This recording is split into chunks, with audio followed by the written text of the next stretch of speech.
Okay. Shalom Koulam, c'est un plaisir de se retrouver. Bezrat Hashem. Notre étude aujourd'hui, avec l'aide de Dieu, ce soir c'est Rosh Chodesh Av. Nous devons préparer pour les 9 jours de Rosh Chodesh Av jusqu'à le jeûne, Tisha B'Av. Et à notre habitude, Ken, si je me permets de dire, Ken,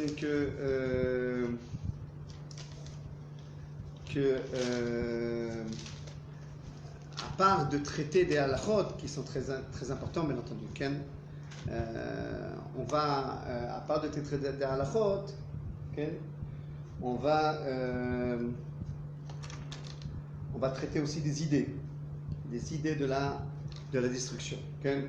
Pourquoi il y a eu la destruction du Beth Amikdash? Quelles sont les raisons que la Gemara va nous citer, bien entendu, et ensuite on va vers les halachot des 9 jours qui se compliquent, on va dire, si on peut dire, à partir de dimanche, puisque c'est Shavua chez Chalbo, la semaine que tombe Tisha B'Av, et après le jeûne. Le jeûne, on ne va pas parler aujourd'hui, je crois qu'il faut une étude en soi-même du jeûne, avec les interdictions du jeûne. Okay. Ok, venez tout d'abord on traite des raisons. Parce que les raisons, c'est l'âme de la destruction, du pourquoi de la destruction. Okay. Vadaï, si je fais la halakha, c'est très important, okay, très important de faire la halakha et de voir ce qui est permis, ce qui est interdit, etc. Mais l'essentiel, c'est la tchouva qui accompagne la halakha, qui est l'âme de la halakha. Et je dois savoir sur quoi je dois faire tchouva, quelles sont les raisons de la destruction du Beth Amikdash. On va commencer par cela et on va continuer avec l'aide de Dieu, avec les halachot. Okay. Et à notre habitude, on va essayer de se baser sur les textes, la Gemara, dans Shabbat, qui est très importante là-bas. On parle des raisons de la destruction. Et la Shabbat, page 119, Kouf Yutet, Hamoud Bet, un peu plus bas que le milieu du Hamoud. Là-bas, on traite des destructions, des raisons de la destruction du Beth Amikdash. On va les citer Blineder un par un. Et on va essayer de un peu traiter chacun sans élargir pour entrer dans les halachot. Okay. Comme ça. La première raison de la destruction du Beth Amikdash, nous le dit Abaye, Amar Abaye, Lo charba Yerushalem ela bishvil shechilulu bait Shabbat. Nous enseigne Abaye que le Beth Amikdash il a été détruit parce qu'il n'ont pas gardé la mitzvah du Shabbat. Okay. Ils ont enfreint le Shabbat.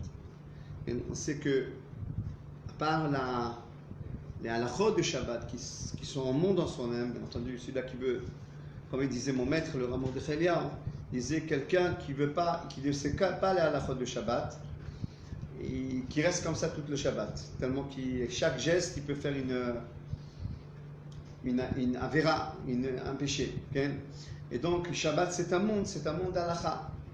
Mais je pense que la Gemara, là, elle ne veut pas nous dire seulement qu'ils ont enfreint le Shabbat d'un point de vue halakha, mais aussi de nous dire que l'idée de Shabbat, ils ne vivaient pas l'idée du Shabbat en eux-mêmes. C'est quoi l'idée? L'idée du Shabbat. Okay. Pourquoi de toucher un bouton, c'est déjà une infraction du Shabbat. Okay. Toute réalisation, toute création est interdite le jour du Shabbat, pour que ce soit petite ou grande. Okay. Parce que la Torah nous dit, 6 jours, Dieu il a créé son monde, et le 7e jour, Shabbat, il s'est arrêté de toute création, petite ou grande. Okay. Et nous, à cette image-là, nous aussi, on doit ressembler à notre Dieu, et surtout qu'il nous l'a ordonné dans les 10 commandements, par exemple, Zachor Yom HaShabbat, okay, de faire la même chose, de travailler pendant 6 jours et de se reposer le 7e jour. Et de là, peut-être c'est ça l'âme du Shabbat, okay, on témoigne en respectant le Shabbat, en témoigne la foi que Dieu a créé le monde. Okay? Dieu, en travaillant 6 jours et se reposant comme Dieu, donc c'est un témoignage de ce qui s'est fait. Il y a des milliers d'années de cela. Okay? Et donc, pour nous lier à cette idée-là du repos d'Akadosh Baruch Hu, que Dieu a arrêté sa création après 6 jours, on se lie à cette dimension que 6 jours Dieu travaille et le 7 jours il lui aussi se reposait, et je témoigne ma foi en la création du monde. Nous le savons que c'est un sujet immense. Okay? Combien d'années à la terre? Okay? Notre émouna, notre foi, que la terre a, en tout cas, ce monde-là, tel qu'on le voit, il a été créé il y a 5780 ans. Il a été créé pas par le Big Bang, comme on veut le dire. Il n'était pas ancien, aussi que cela, comme on veut le dire. Okay? Mais c'est une création nouvelle que Dieu a renouvelée. Okay? Un monde qui n'existe pas avant cela. Il y a beaucoup à dire, ce n'est pas notre sujet. Okay? Mais c'est notre foi. Pour témoigner cette foi en Dieu, qu'il y a 5780 ans, Dieu a créé le monde, et en 6 jours, et le 7e se reposa, on le témoigne en gardant le Shabbat. Donc ça nous renforce. Ça nous renforce dans cette idée que Dieu a créé le monde, et que le monde, il a 5780 ans, et pas plus que cela. La discussion est ouverte devant les scientifiques et devant les sages. On n'a pas peur des discussions. On a répondu déjà à toutes les questions, les maîtres ont répondu à toutes les questions. Mais nous témoignons à Abaye que le Beth Amikdash a été détruit parce qu'ils ont enfreint le Shabbat. Pas seulement dans la halachot, mais aussi dans l'idée du Shabbat. Dans ce Dieu-là, maître du monde, en créant le monde, Dieu a montré qu'il est le maître du monde, le créateur du monde, que ce même Dieu nous a donné un programme au monde. En enfreignant le Shabbat, on met en doute cette vérité-là, que Dieu est le créateur du monde, et qu'il a donné un programme, le créateur a donné un programme à son monde. Ça, c'est la première raison. La deuxième raison que nous dit les Chachamim, ça c'est Abaye. Lo necheba Yerushalayim, ela bishvil shechilul et Shabbat. Amar Rabbi Abba, cette fois-ci au nom de Rabbi Abba. C'est aussi un Amora prestigieux. Lo chama Yerushalayim, ela bishvil shebitlu kriat shema shachrit ba'aravit. Jérusalem a été détruit parce qu'il ne lisait pas le Kriyat Shema. Alors encore une fois, il y a le côté halakha, que comme on le sait, on l'apprend dans ceux qui suivent notre étude dans la Gemara, on parle beaucoup du Kriyat Shema. Et donc il y a une prescription de la Torah, de lire le Kriyat Shema le matin et le soir, à Shacharit et à Arvit, et de là on accomplit une mitzvah de la Torah. Bien entendu, cette mitzvah est très importante, c'est une mitzvah de la Torah, que là-bas on reconnaît, on reçoit sur nous le joug divin et l'unité d'Akadosh Baruch Hu. On témoigne de l'unité, notre foi en l'unité d'Akadosh Baruch Hu. Shema Israël, Adonai Eloheinu, Adonai Echad. Écoute Israël, l'Éternel est notre Dieu, l'Éternel est un. C'est marqué. Bitlo Kriyat Shema, nous dit ils n'ont pas lu le Kriyat Shema. Ce qui est marqué dans la Gemara, c'est clair que c'est la vérité, il n'y a pas de doute, mais je veux rajouter quelque chose peut-être, que même ceux qui lisaient le Kriyat Shema, la foi en Kriyat Shema, à ce qu'ils prononçaient, ils ne se sont pas attachés à ce qu'ils se prononçaient. On l'a dit déjà maintes fois, Torah mitzvot, on peut se lier à Torah mitzvot de deux manières, ou bien d'une manière technique, que mitzvat Hashem Mulumuda, de faire comme un robot les mitzvot. Est-ce qu'il y a une dimension? Ça oui, toute chose a une dimension, toute chose a une importance. Mais la Torah c'est une vie qui aime chayenu, ve'orech yamenu. Il faut se lier aux mitzvot. Alors quand il réalisait, peut-être il y a certains qui disaient le Kriyat Shema, mais il n'était pas lié à ce qu'il disait. qu'est-ce qu'il disait? Je reçois sur moi le joug et l'unité d'Akadosh Baruch Hu. Il n'y avait pas cette foi-là. Il a manqué cette foi en Kadosh Baruch Hu, maître du monde. On était certes dans une période où premier Beth Amikdash, Bavel dominé, deuxième Beth Amikdash, Rome dominé. Et quand on voit des grandes puissances, comme ils les ont vus, leur émouna en Dieu s'est amoindri. Ils se sont soumis à cette grande puissance-là, comme si que c'est eux qui dirigeaient le monde, etc. Donc peut-être c'est ça l'idée, qu'ils n'ont pas lu le Kriyat Shema. Troisième raison, ça c'est Rabbi Abaou.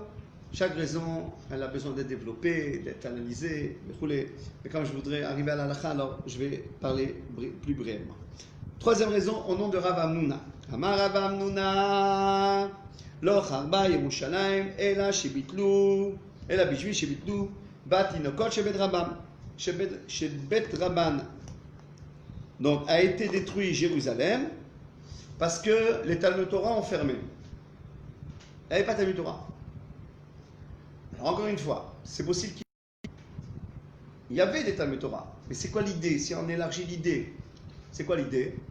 On n'éduque plus nos enfants dans les bases de Torah Mitzvot. Les autres civilisations ont pris le dessus sur nos valeurs. Et à ce moment-là, l'éducation qui est la base de toute réussite, quand un foyer, un père, une maman, un papa éduquent leurs enfants dans les voies de la Torah des mitzvot, dans l'amour de Dieu, dans l'amour de la terre d'Israël, dans l'amour de la Torah d'Israël, dans l'amour du peuple d'Israël, il grandit avec cela, et lui-même, il fondera sa foyer sur cette base-là. Mais si on ne les grandit pas de cette manière-là, alors qu'est-ce qui en viendra de nos enfants? Sur quelles valeurs ils vont grandir? Sur le iPhone et sur la civilisation occidentale, sur l'Amérique.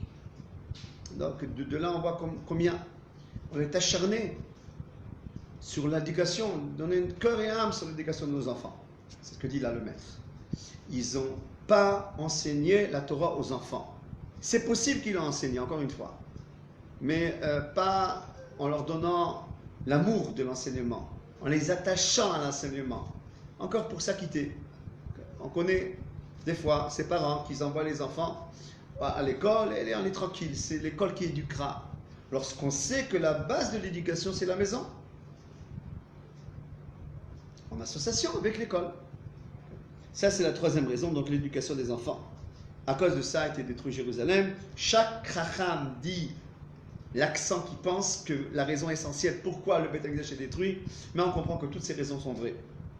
Quatrième raison pourquoi le Beth Amikdash a été détruit, Lo charba Yerushalayim ela mipnei shelo hayeh lahem boshet panim ze mize.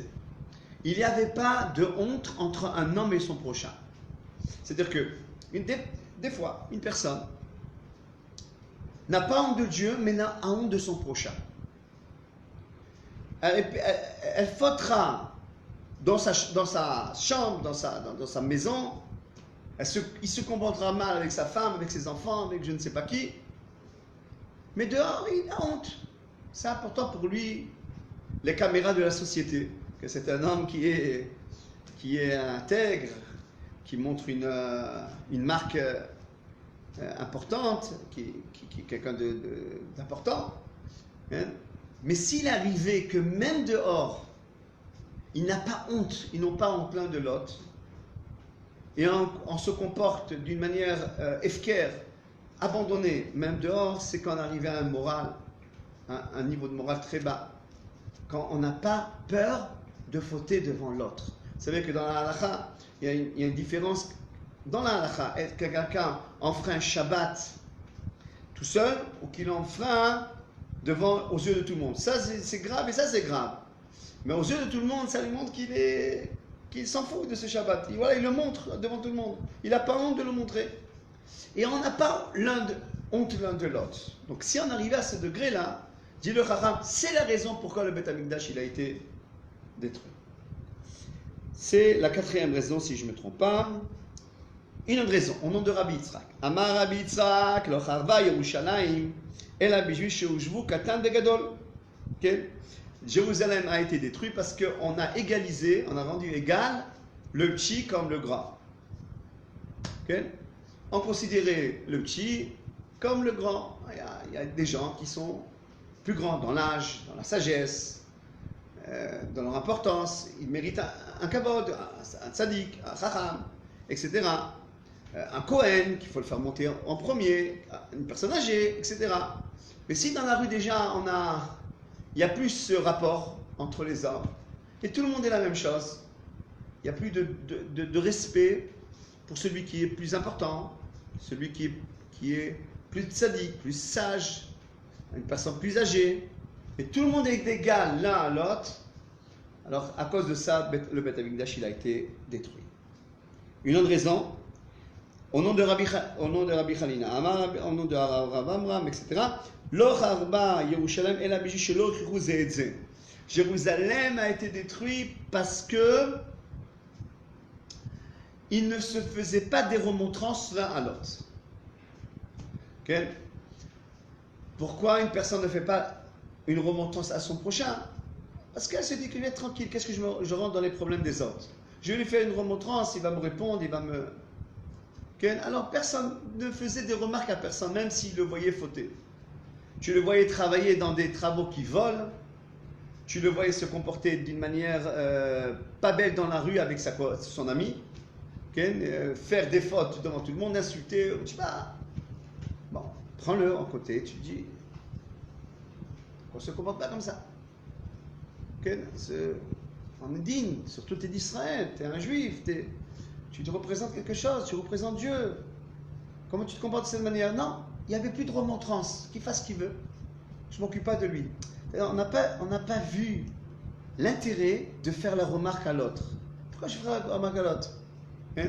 Alors on sait pertinemment que quand un juif il est lié à un autre juif, dans le Torah mitzvot, Kol Israël arrivim zelazé, chacun est responsable l'un de l'autre, et ensemble on crée une dimension nationale qui peut amener Bezrat Hashem, le Beth Amikdash et la venue du Mashiach, etc. Mais alors c'est sûr que quand on fait des remontrances, il faut être psychologue, il faut avoir la bouche comme il faut, etc. Mais il faut faire la remontrance quand même. Il faut essayer d'une manière, bien je te parle, tu sais, je t'ai vu faire ça, tu voles l'égoïme, tu voles les gens, c'est pas bien. Tu fais Chilul Hashem, tu prends pas le nom de Dieu. Comporte-toi quand il faut, je te vois dans la rue avec tes copines, c'est pas beau. Tu peux même déshonorer tes parents, tu peux déshonorer tes rabbanim, Personne faisait des remarques à personne. Et à cause de cela, le Beth Amikdash a été détruit selon ce Chacham-là. Une autre raison, Amar Rabbi Yehuda lo charba Yerushalayim ela shebizuba Tamidei Chachamim. Okay? Ils ont dédaigné les sages, les Tamidei Chachamim. Okay? Les Tamidei Chachamim représentent quoi? Représentent la Torah, représentent les valeurs, représentent Dieu, etc. Quand tu déshonores un Tamid Chacham, tu déshonores la Torah qui est en lui. Tu déshonores un représentant de Dieu. Comme la Gemara dit, les Babyloniens ne sont pas très intelligents. Pourquoi? Parce qu'ils respectent la Torah et ils ne respectent pas celui qui enseigne la Torah, le Tamid Chacham. Le Tamid Chacham, c'est un homme de Dieu, c'est un homme que sur lui se pose l'humanité, tient l'humanité. Les grands Tamidei Chachamim, c'est eux qui tiennent l'humanité, ils enseignent la Torah, etc. Mais si on arrive à un manque de respect du Chacham, c'est en vérité plus profond que cela. C'est un détachement total des valeurs. Parce que tu te détaches de celui qui représente les valeurs, celui qui enseigne les valeurs. Regardez bien le terme de la Gemara. Pas qu'ils n'ont pas respecté le Tamid Chacham, mais ils ont dédaigné le Tamid Chacham. Okay? C'est-à-dire que pas seulement on ne respecte pas ces valeurs, mais on ne veut pas de ces valeurs-là. Laisse-nous avec la civilisation occidentale, qu'on fait ce qu'on veut, et personne ne viendra nous mettre sur la tête des obligations, ni les 613 mitzvot, bien entendu, ni la Torah, etc. Donc si on arrive à ce stade-là, de dédaigner les Tamid Chacham, les Tamidei Chachamim, okay, alors c'est que vraiment c'est un éloignement des valeurs, que à cause de cela, le Beth Amikdash a été détruit. Je rappelle que le Beth Amikdash, ce ne sont pas des pierres. On ne prie pas des pierres, on prie la présence de Dieu. Et cette présence de Dieu, elle dépend d'Israël et de son comportement. Les pierres, c'est rien qu'un signe. Les pierres du Beth Amikdash, c'est un signe que le Beth Amikdash, il est là ou il n'est pas là. Mais quand les pierres sont détruites, c'est que quelque chose de plus profond est détruit. C'est que les valeurs sont détruites. Les valeurs, les raisons spirituelles, elles précèdent toujours les raisons matérielles. Le fait que le Beth Amikdash il a été détruit. À Tisha B'Av, si le Beth Amikdash n'est pas construit jusque-là, et on devra jeûner, on ne pleure pas les pierres. On pleure les valeurs que grâce à elles les pierres tiennent. Et quand on dédaigne un Talmid Chacham, c'est qu'on n'a plus d'attachement à ces valeurs-là, ou très peu.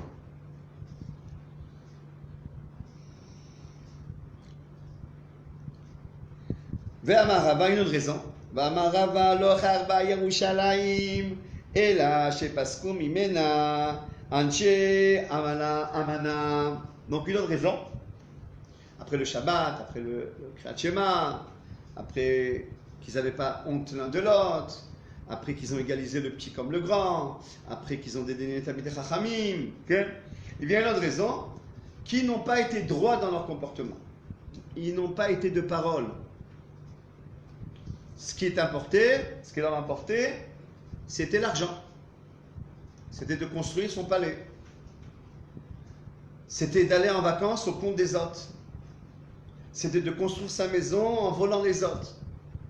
Mais pas rien qu'à ce niveau. Même au plus petit niveau, de ne pas venir à un rendez-vous.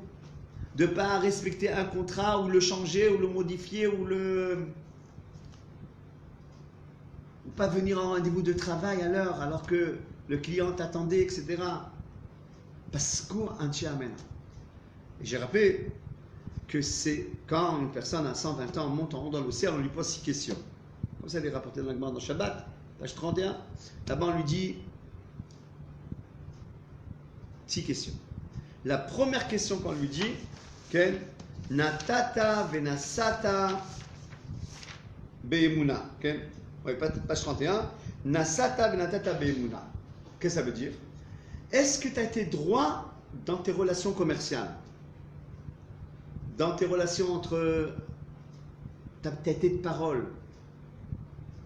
Dans tes rendez-vous? Quand tu as serré la main à l'autre et tu as fini l'affaire? Quand tu as dit un prix, tu n'es pas revenu sur ce prix?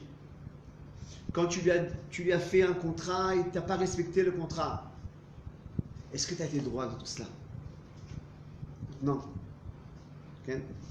Quand une personne est arrivée à un niveau moral tellement bas qu'il est prêt à voler l'argent de l'autre et construire son propre balai sur l'argent de l'autre, c'est qu'il est tombé moralement. Selon ce Chacham-là, c'est la raison que le Beth Amikdash a été détruit. Le Maharsha nous enseigne, okay, il nous dit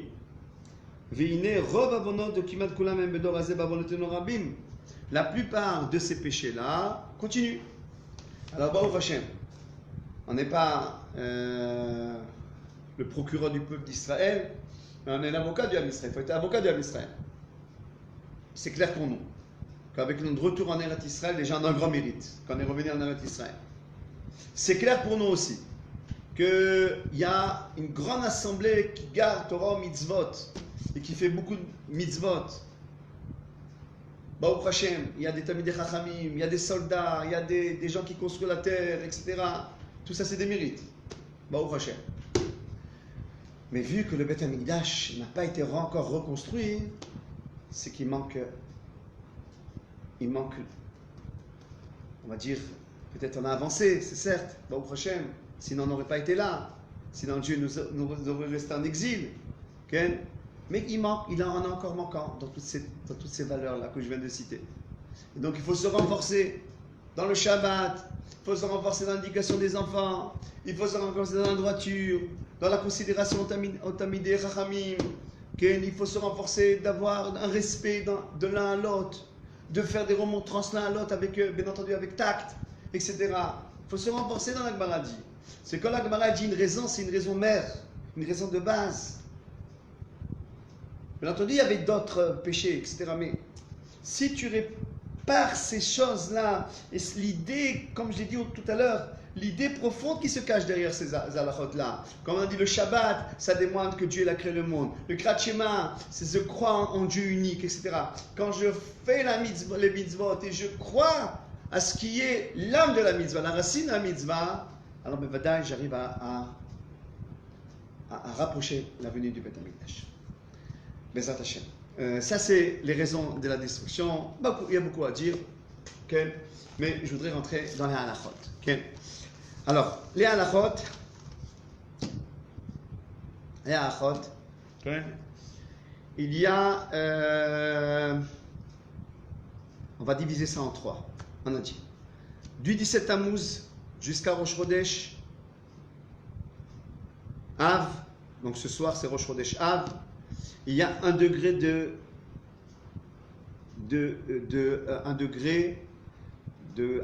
Chumrat HaHalachot, de gravité des halachot. De Rosh Chodesh Av jusqu'à la semaine que donc Tisha B'Av, donc de ce soir jusqu'à Motzei Shabbat, il y a un autre degré de gravité. Des halachot. On est plus rigoureux dans l'halachot, comme on va l'expliquer. De Motzei Shabbat jusqu'à le jeûne, on appelle cette période-là Shavua Shechal Bo Tisha B'Av, il y a une autre gravité. Et bien entendu, nous, on doit être intègre et faire tous ces halachot-là, Bezrat Hashem Yitbarach. Et comme je l'ai dit plusieurs fois, on fait les halachot en vivant le pourquoi de cette situation. Alors, venez, on commence à partir de ce soir. À partir de ce soir, c'est Rosh Chodesh Av. Pas oublier que Rosh Chodesh Av, c'est un jour de joie. Tout en étant, on rentre dans les 9 jours, il faut comprendre que demain, Bezrat Hashem, on va lire le Hallel à la synagogue, on va sortir le Sefer Torah. Rosh Chodesh Av, c'est un jour important. C'est la racine de tout le mois. Les halachot. Alors tout d'abord, il faut savoir que dès que rentre Av, les Chachamim, ils nous disent Memaatim besimcha. On diminue la simcha. C'est pas qu'on est chez Nef et on est désemparé. Il faut avoir une simcha toujours, mais on baisse la simcha. Pas vivre une angoisse, une tristesse, etc. Surtout dans ces jours-là, on prie Dieu qui nous enlève cette épidémie-là. Alors donc, il faut être fort. Et quelqu'un de triste, il n'est pas fort. Et donc, les Chachamim nous disent, mais malgré ça, vu qu'on rentre dans le deuil de Jérusalem, alors on diminue la simcha. Quand Adar arrive, on agrandit la simcha. Ok, ça c'est premièrement. Deuxièmement, les Chachamim nous disent, celui qui a un jugement avec un goy, que tout le monde, surtout en Chutz La'aretz qui nous écoute, celui qui a un jugement avec un goy, alors il doit le repousser ou l'avancer. Bon, maintenant, on ne peut plus avancer, ce soir on est déjà à Rosh Chodesh, mais dis-lui que je préfère trouve une raison, et après 10 jours, tu feras ce jugement. Il y a qui disent tout le mois de Av, il y a qui disent jusqu'au 10 Av, et c'est suffisant d'attendre jusqu'au 10 Av, repousser le jugement jusqu'au 11 Av, et la raison, elle est que le Mazal d'Israël pendant ces jours-là, il baisse un petit peu. Les Ramim nous disent, c'est rapporté dans le Ben Ishraï et dans le Kabbalah, aussi dans le Zohar, que le mois de Av, dans le Zohar et dans le Ben Ishraï, le mois de Av, de Tammuz et de Av, c'est Esav qui les a pris. Et comment on fait face à Esav? Alors, en faisant ces halachot, on fait face à Esav. En continuant à étudier la Torah, en faisant mitzvot Masim Tovim. Kol Kol Yaakov, la voix est celle de Yaakov. Et mimele, ayadaim lo yedei Esav. On annule les mains de Esav. Ok, ça c'est deuxième. Troisièmement, quelqu'un qui veut arranger sa maison, décorer sa maison, peindre sa maison, mettre du cidre, de la chaux dans sa maison, il ne peut plus le faire à partir de Rosh Chodesh Av. Il a encore quelques heures pour le faire, jusqu'à la Shkia, il ne peut plus le faire. Okay? À moins qu'il peut arriver à une perte. Je explique. S'il a signé un contrat s'il a signé un contrat avec une personne qui lui fasse les travaux. Il n'a pas fait attention que c'était pendant les 9 jours qu'il a signé ce contrat-là. Et il essaie de le reculer. Il dit voilà, je recule, je t'indemnise d'une certaine somme, une petite somme. Il dit non, tu perds une grosse somme une somme importante si tu annules le contrat. Un brera, vu qu'il y a une perte d'argent, il pourra travailler bien pendant les 9 jours. Ce qu'on appelle d'avoir un aved, que même Chol HaMoed on le permet, à plus forte raison pendant les 9 jours. À partir de Rosh Chodesh Av, on ne plante pas des arbres ou des fleurs, ou des hatzitzim, des pots de fleurs, d'arbres, des arbustes, des grands arbres pour décorer le jardin ou décorer la maison. On ne fait pas ces choses-là. On peut les entretenir, bien entendu. À moins qu'il soit un agriculteur, si il ne fait pas, il y aura une perte d'argent. Alors à ce moment-là, on lui permet de faire, même pendant les 9 jours. Okay? Pendant les 9 jours, on n'achète pas des habits neufs qui demandent à faire Shechianu si on les aurait habillés. Même si on les met pas, on les achète pas. Surtout que je rappelle l'habit du Shulchan Aruch, c'est que pendant l'achat, on aurait dû faire Shechianu. Alors donc on n'achète pas d'habits nouveaux. Okay? Même un khatan et une kala, qui veulent acheter leurs habits de mariage, etc., pas pendant les 9 jours. Mais si maintenant il y a une impossibilité, c'est-à-dire que, disons qu'elle se marie, ils se marient tout de suite après Tisha B'Av, après le 10 Av, ils se marient, etc., ils sont obligés d'acheter maintenant leurs affaires, okay? À ce moment-là, on leur permet. Ou bien s'il y a des soldes de Mibtsaïm, et il peut avoir une perte d'argent, et ces soldes ne continueront pas après Tisha. Disons que je le sais, qu'il ne va pas continuer juste après. À ce moment-là, vu qu'il y a une perte d'argent, on peut permettre même pendant les 9 jours.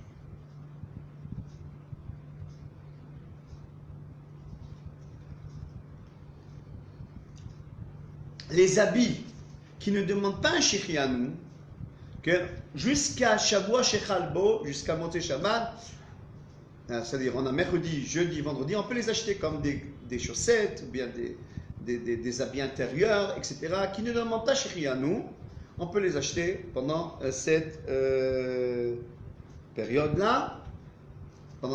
Après, on verra tous ces sous-vêtements. Est-ce qu'on a le droit de les acheter pendant la semaine? Ça, c'est un autre din, on arrivera à ça. La viande et le vin. Nous, les Sfaradim, on permet de boire du vin et de manger de la viande. Rosh Chodesh.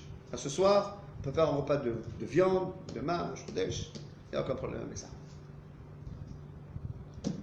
On en a. Ok? Motzei Rosh Chodesh, mercredi soir, fini la viande, fini le vin, à part Shabbat. Par Shabbat, on a le droit. Ok? Maintenant, quand je dis il est interdit de manger de la viande, c'est aussi du poulet, c'est aussi un repas de bassari, même s'il n'y a pas la viande, mais c'est un repas bassari. Il restait des restants, il n'y a pas de viande qui est visible, mais c'est un repas bassari. Il est interdit de manger pendant les 9 jours. Et je dirais plus, pendant les 10 jours. Parce que l'interdiction du vin et de la viande, c'est jusqu'au 10 Av compris. Selon nos frères Ashkenaz, jusqu'à Chatzot du 10 Av. Ok. Si maintenant une femme a besoin, qui vient d'accoucher, a besoin de se renforcer ou un malade, et le docteur dit il faut qu'il mange de la viande, alors on lui propose tout d'abord du poulet. S'il peut manger du poulet au lieu de la viande, on lui propose d'abord du poulet, si elle a besoin de se renforcer dans son état de santé. Okay? Aussi un malade, la même chose. Okay. Un repas parvé avec du goût bessari, comme une soupe, on a le droit. Des schnitzels qui ne sont pas bessari, qui sont à base de soya ou autre chose, on voit un schnitzel, mais on sait que c'est parvé, on a le droit aussi. Maintenant, Shabbat, comme je l'ai dit, on a le droit de manger la viande et boire du vin. Motzei Shabbat, à la sortie du Shabbat, on pourra faire, selon les Sfaradim, la Havdalah sur le vin et boire le vin. Les Ashkénazes, ils donneront à un enfant, et s'il n'y a pas d'enfant, eux-mêmes, ils buront le vin. Même si on est Motzei Shabbat et qu'on a commencé Shabbat Shechal. La viande, les restants de Shabbat, on pourra les manger à Melav et Malka. Voilà, ça c'est ce qui concerne Shabbat et Motzei Shabbat. Vendredi après-midi, okay, on aura le droit de goûter les mets de Shabbat. Celui-là qui a l'habitude de goûter les mets de Shabbat pour voir s'il y a un bon goût, c'est à Torah Meat Chaim Zachou, ils pourront le faire même vendredi après-midi pour voir s'il y a un bon goût dans les plats de Shabbat et même s'ils goûtent de la viande. Ok. En ce qui concerne maintenant le jus de raisin aussi, il a le même din que le vin, il est interdit. Mais les boissons alcoolisées, le cognac, whisky, arak, bocha, ce que vous voulez, okay, ils sont permis pendant ces 9 jours-là, mais c'est bien d'éviter. Pour ne pas se déconcentrer du deuil de Jérusalem et de rentrer dans une légèreté d'esprit. Voilà, c'est ce qui concerne la viande et le vin. Okay? Maintenant, je reviens à d'autres halakhot. En ce qui concerne de réparer un habit, si ce n'est pas fait d'une manière professionnelle, on a le droit d'une manière artisanale de réparer, de coudre des habits d'une manière artisanale. Okay? Ok, ça c'est ce énergie. Maintenant, je me rentrer dans un sujet important. Je représente tout l'important. La semaine prochaine, on est dans Shavua chez Chalbon. La rigueur, elle est plus grande. De Motzei Shabbat jusqu'au jeûne. Maintenant, dans cette semaine-là, les halachot, comme je l'ai dit, sont plus rigoureuses, qu'on ne pourra pas seulement pas mettre du neuf, mais mettre même quelque chose qui est lavé. On ne pourra ni laver le linge, ni mettre quelque chose qui est propre, que je n'ai pas mis encore. Et donc de ce fait-là, et si j'ai besoin de changer des habits, comment je fais? Alors cette semaine-là, jusqu'à Shabbat, il y a qui disent même d'une certaine manière Shabbat, je mets des habits, même des sous-habits, jusqu'aux chaussettes, je les mets au moins d'une heure, qu'ils prennent un peu la transpiration, je les mets de côté. Comme ça, ils ne sont pas propres, ils ont un peu pris la transpiration, on va dire, et donc je peux les mettre, ces mêmes habits-là que j'ai portés pendant une heure ou moins d'une heure pendant cette semaine-là, je pourrais prendre la semaine prochaine. Si je n'ai pas fait cette chose-là, à ce moment-là, je n'ai pas d'autre habit. Alors, il n'y a pas d'autre solution, c'est pas bien ce que tu n'as pas fait, ou peut-être tu n'as pas su. Si tu prends les habits, tu les frottes un petit peu, et dans ce cas-là, Bidi Avad, c'est suffisant. Ce que je dis, ça ne compare pas seulement les habits, mais ça se comporte aussi les draps. Donc il faudra faire la même chose dans les draps. Utiliser des draps qui sont déjà utilisés pendant un certain moment, comme je l'ai expliqué. Okay?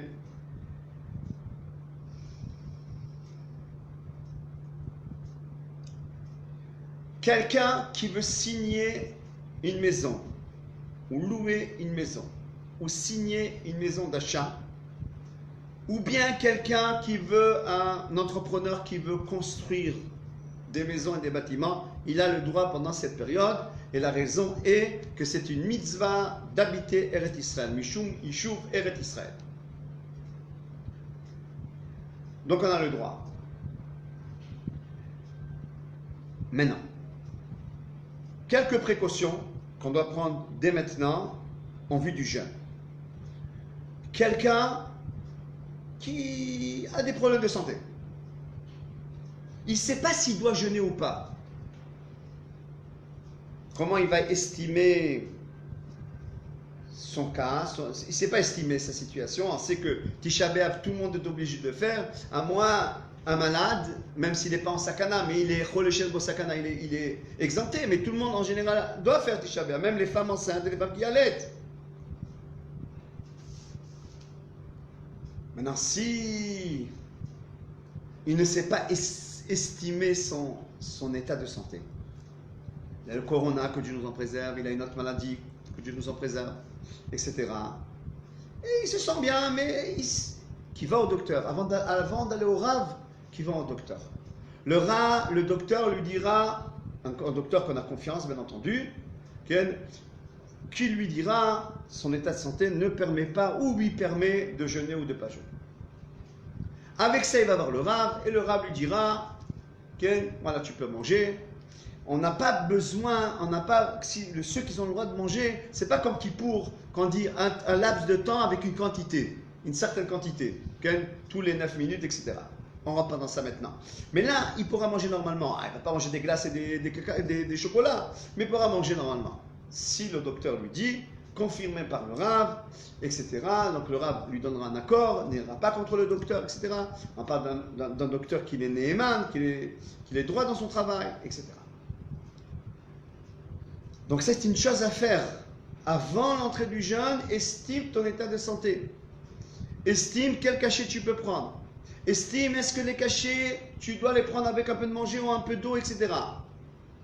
Et avec ça, tu vas, l'estimation du Rav, du docteur, tu vas voir le Rav, et le Rav te dira exactement qu'est-ce qu'il faut faire. Une autre précaution. On sait que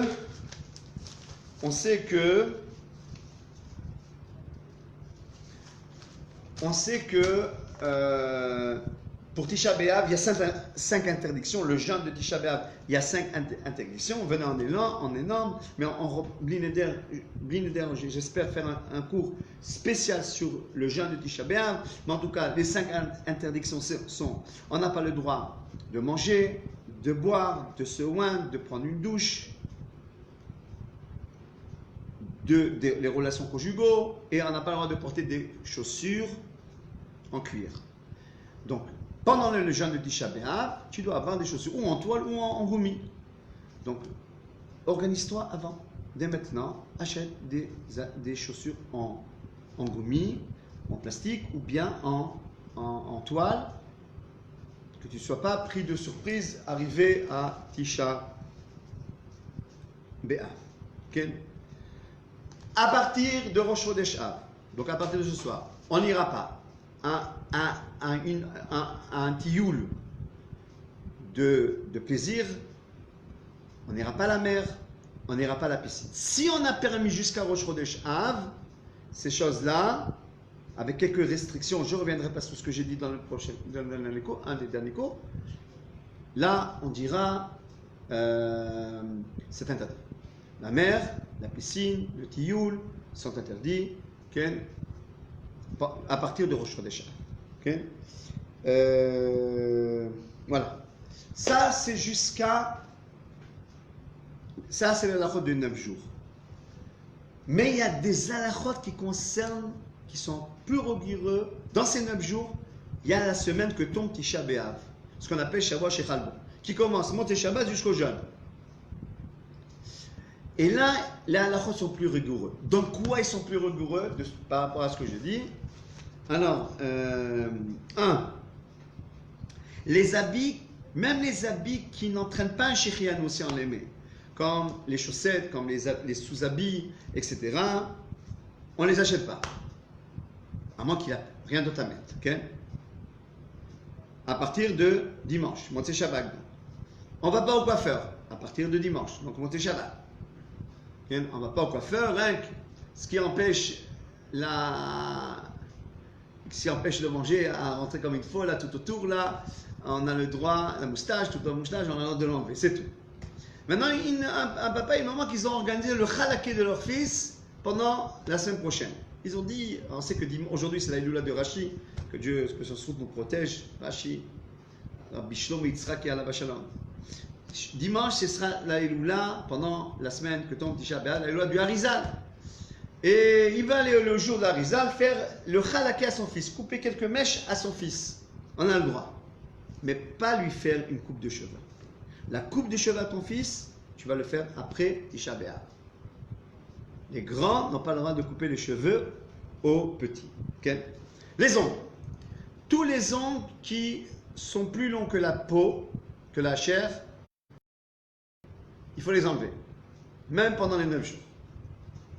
Et la raison est que quand on commence à grandir les ongles, il faut les enlever, c'est des raisons kabbalistiques, pas rien que seulement des raisons de propreté, mais des raisons kabbalistiques. Okay? La Kabbalah nous enseigne que les ongles qui sont plus grands, il y a des forces du mal qui s'attrapent dans les ongles, etc. Donc on va faire très attention à cela, même de couper les ongles pendant les 9 jours. Okay?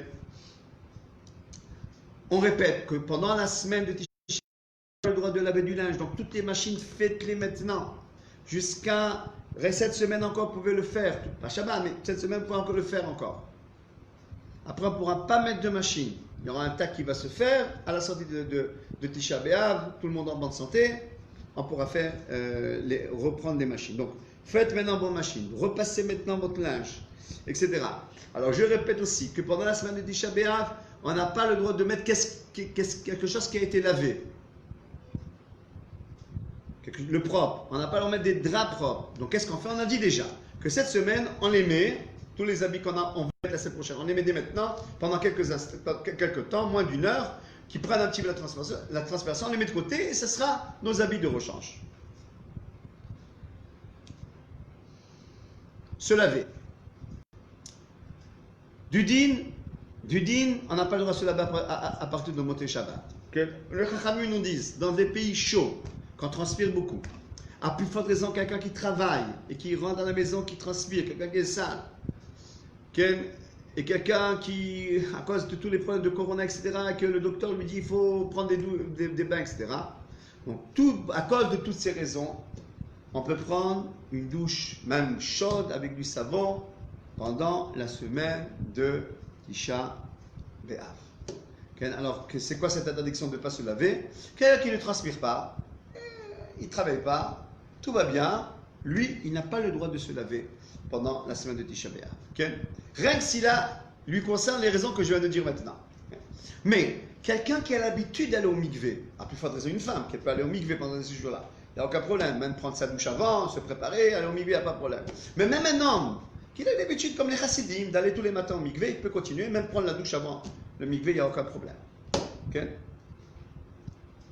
Le mikvé, ça va même Motzei Shabbat, quelqu'un qui a, pas Motzei Shabbat, la veille de Shabbat, quelqu'un qui a l'habitude d'aller au mikvé la veille de Shabbat, il peut aller même sans aucun problème, prendre une douche avant, etc. Donc ça, c'est pas pourquoi. Pourquoi le mikvé est permis?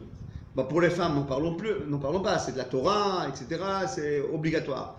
Mais pour les hommes, pourquoi? Parce qu'il ne va pas au mikvé pour prendre une douche et de se sentir faire un plaisir, non, parce qu'il a l'habitude de se sanctifier tous les jours. Si on savait l'importance d'aller tous les matins au mikvé, tout le monde aurait été au mikvé. Je vous dis, voilà, une chose, un type, je vous fais. D'aller au mikvé tous les matins, ça change toute la journée. C'est pas psychologique, c'est quelque chose qu'on le vit. Mon maître, le Rav Mordechai, je lui ai dit, comment on répare la colère? Il m'a dit le mikvé. C'est la même gematria que colère. Kas et mikvé, c'est la même gematria avec le kolel, etc. Okay? Et donc, le mikvé sanctifie. Et celui-là qui a l'habitude, il peut, même pendant la semaine de Tisha B'Av, aller au mikvé. Okay?